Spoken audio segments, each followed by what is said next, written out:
Groceries போயிட்டு next last வந்திருந்தோங்க. எதுக்குன்னா பாட்டுக்கு கீழே வைக்கிற பிளேட் வாங்கலாம் அப்படின்னு சொல்லிட்டு. மற்ற எல்லா கடையிலையும் இழுத்து மூடிட்டாங்க. இந்த கடையில் தான் வச்சிருப்பாங்க. ஏன்னா பாட்டும் இங்கே தான் வாங்கணும் இல்லையா. சரி பிளேட்டும் இங்கேயே வாங்கிடலாம்னு சொல்லிட்டு வரும்போது உள்ளே வந்தோடனே ஒரே சர்ப்ரைஸ் அப்படிங்கிற மாதிரி இருந்தது. கிறிஸ்மஸ் வந்து டிசம்பரில் வரும், அதுக்கு முன்னாடி ஹாலோவின் வரும் இல்லையா. ஸோ ரெண்டுக்கும் சேர்த்து வச்சுருந்தாங்க. ஒவ்வொன்றையும் நம்ம வாங்குறமோ இல்லையவங்க, ஒவ்வொன்றையும் அழுத்து பார்த்துட்டு வந்துடலாம். இதெல்லாம் பார்த்தீங்க அப்படின்னா கொஞ்சம் பயமாக தான் இருந்தது. தர்ஷகுட்டி வீட்டில் மான்ஸ்டர் வைங்க வாங்குங்கன்னு சொல்லிட்டு இருந்தான்.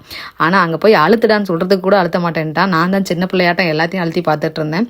இது பார்த்தீங்க அப்படின்னா 300, 500, 200 அந்த ரேஞ்சில் தான் இருந்தது. அதான் இதெல்லாமா அப்பா வாங்கி வைப்பாங்க அப்படின்னு கேட்டேன். ஏன் கண்டிப்பாக செலிப்ரேட் பண்ணுவாங்க அப்படின்னு சொல்லிட்டு இருந்தாங்க. நம்ம வாங்குறமோ இல்லையோ அது ரெண்டாவது, எல்லாத்தையும் அழுத்தி பார்த்துருவோம் கண்டிப்பாக அப்படின்னு சொல்லிட்டு ஒன்று விடாமல் அழுத்தி பார்த்துட்டு நெக்ஸ்ட் வந்து தர்ஷனுக்கு பிடிச்ச மினியன்ஸும் இருந்ததுங்க. அதையும் போய் அவனும் கொஞ்சம் நேரம் தொட்டு பார்த்துட்டு வந்துட்டான். நம்ம வாங்க வந்தது என்னமோ இந்த 2 பிளேட்டு தான், இருந்தாலும் கடையே எப்பயும் சுற்றி பார்க்குறது வழக்கம் தானே அப்படின்னு சொல்லிட்டு கடையை சுற்றி பார்த்துட்டு அதுக்கப்புறம் அங்கேருந்து கிளம்பி வந்துட்டேன். நெக்ஸ்ட்